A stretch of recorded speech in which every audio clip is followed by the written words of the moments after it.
কৰাৰ পাছতেই ৰাজ্যৰ চৌদিশে দেখিবলৈ পোৱা গৈছে এতিয়া প্ৰতিক্ৰিয়া বিভিন্নজনে প্ৰকাশ কৰিছে আৰু অসমতে বঙালী সংগঠনক লাগে বঙালী ভাষা অসমৰ ভূমিত থাকি বঙালী সংগঠনে অসমীয়া ভাষা ক'ব নোখোজে বৰাকত এটা বঙালী সংগঠনৰ এই কাণ্ডত এতিয়া প্ৰতিক্ৰিয়া দেখিবলৈ পোৱা গৈছে অসমীয়া ভাষাটোৰ ওপৰত চূড়ান্ত অপমান কৰা হৈছে ক'লা ৰং সানি দিয়া হৈছে আইৰ মুখৰ ভাষাটোত এটা ডাঙৰ খবৰ জনাইছো টাইম 8ৰ দৰ্শকসকলক উগ্র অসমীয়া জাতীয়তাবাদ নিপাত ওরাকে ভাষা আইন অমান্য করে অন্য ভাষার প্রচার মানছি না মানব না ওরাকে সরকারি ভাষা আইন অমান্য করে অন্য ভাষায় প্রচার মানছি না মানব না ওরাকে উগ্র অসমীয়া জাতীয়তাবাদ নিপাত যাক উগ্র অসমীয়া জাতীয়তাবাদ নিপাত যাক ভাষাকে কেড়ে নেওয়ার জন্য সমস্ত ধরনের চক্রান্তকে ধিক্কার আমার মাতৃভাষাকে কেড়ে নেওয়ার জন্য সমস্ত ধরনের চক্রান্তকে ধিক্কার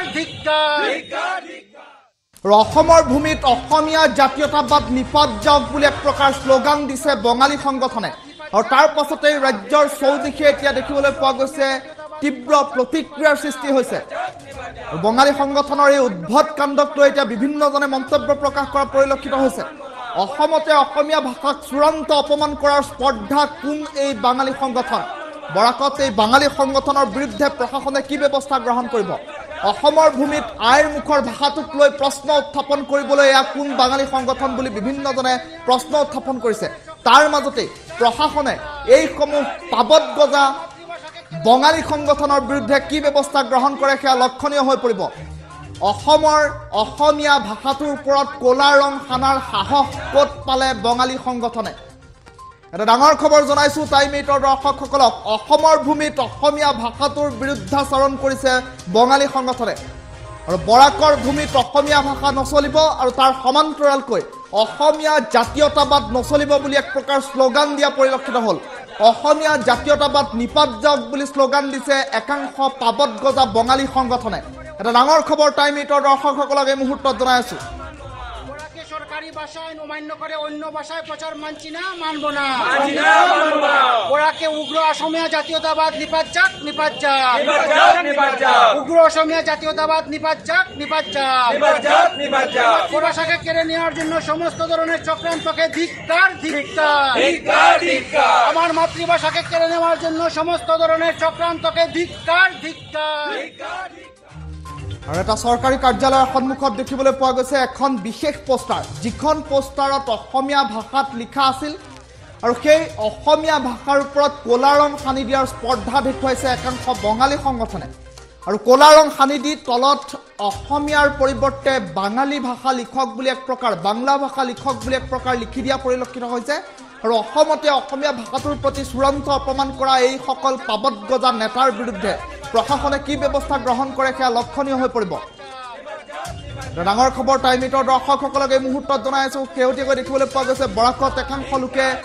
অসমৰ বিৰুদ্ধাচৰণ কৰা পৰিলক্ষিত হৈছে অসমৰ ভূমিত থাকে এই সকল বঙালী নেতাই কিয় অসমীয়া ভাষাটোৰ বিৰুদ্ধাচৰণ কৰিছে তাক লৈ প্ৰশ্ন উত্থাপন হৈছে বঙালী সংগঠনৰ এই উদ্ভট কাণ্ডৰ প্ৰত্যুত্তৰ অসম চৰকাৰে দিবনে নাই তাক লৈ প্ৰশ্ন উত্থাপন হৈছে ডাঙৰ খবৰ টাইম 8ৰ দৰ্শকসকলক জনাই আছো বৰাকত এটা বঙালী সংগঠনৰ কাণ্ডত চৌদিশে প্ৰতিক্ৰিয়া ব্যক্ত হৈছে অসমতে আইৰ মুখৰ ভাষাটোক চূড়ান্ত অপমান কৰা হৈছে ক'লা ৰং সানি দিয়া হৈছে অসমীয়া ভাষাৰ ফলকত ক'লা ৰং সানি দিয়াৰ অধিকাৰ ক'ত পালে বঙালী সংগঠনে তাক লৈ প্ৰশ্ন উত্থাপন হৈছে ক'ত গ'ল দল সংগঠন অসমৰ জাতীয়তাবাদী দল সংগঠনে কিয় এই পৰ্যন্ত মাত মতা নাই তাক লৈ প্ৰশ্ন উত্থাপন হৈছে বিভিন্ন সময়ত দেখিবলৈ পোৱা যায় জাতিটোৰ ওপৰত প্ৰশ্ন উত্থাপন হলে বিভিন্ন জাতীয়তাবাদী দল সংগঠনসমূহ ওলাই আহে ৰাজপথত প্ৰতিবাদ কৰে কিন্তু অসমৰ ভূমিত অসমীয়া ভাষাটোৰ ওপৰত মন্তব্য প্ৰকাশ কৰা এই সকল পাবত গজা বঙালী সংগঠনৰ নেতাক কিয় প্ৰত্যুত্তৰ অসমীয়া জাতীয়তাবাদী দল সংগঠনসমূহে দিব পৰা নাই অসমত অসমীয়াৰ জাতীয়তাবাদ নচলিব বুলি ক'বলৈ ক'ত সাহস পালে পাবত গজা বঙালী সংগঠনে তাক লৈ প্ৰশ্ন উত্থাপন হৈছে প্ৰশাসনে অসমৰ ভূমিত আইৰ মুখৰ ভাষাটোক চূড়ান্ত অপমান কৰাৰ পাছত কি ব্যৱস্থা গ্ৰহণ কৰিব বঙালী সংগঠনৰ ওপৰত তাক লৈ প্ৰশ্ন উত্থাপন হৈছে নে প্ৰশাসনে নীৰৱ ভূমিকা গ্ৰহণ কৰিব তেনে ধৰণৰ কিছু প্ৰশ্ন এতিয়া অৱকাশ দেখা দিয়া পৰিলক্ষিত হৈছে ডাঙৰ খবৰ টাইম 8ৰ দৰ্শকসকলক এই মুহূৰ্তত জনাই আছো এই সমগ্ৰ ঘটনা সন্দৰ্ভত যিসকলে প্ৰতিক্ৰিয়া ব্যক্ত কৰিব বিচাৰিছে এই মুহূৰ্তত সংযুক্ত হৈ থকা টাইম 8ৰ দৰ্শকসকলৰ বাবে কমেণ্ট ছেকশ্যন খোলা হৈ আছে আপোনালোকৰ প্ৰতিক্ৰিয়া টাইম 8ৰ কমেণ্ট বক্সত এই মুহূৰ্তত জনাব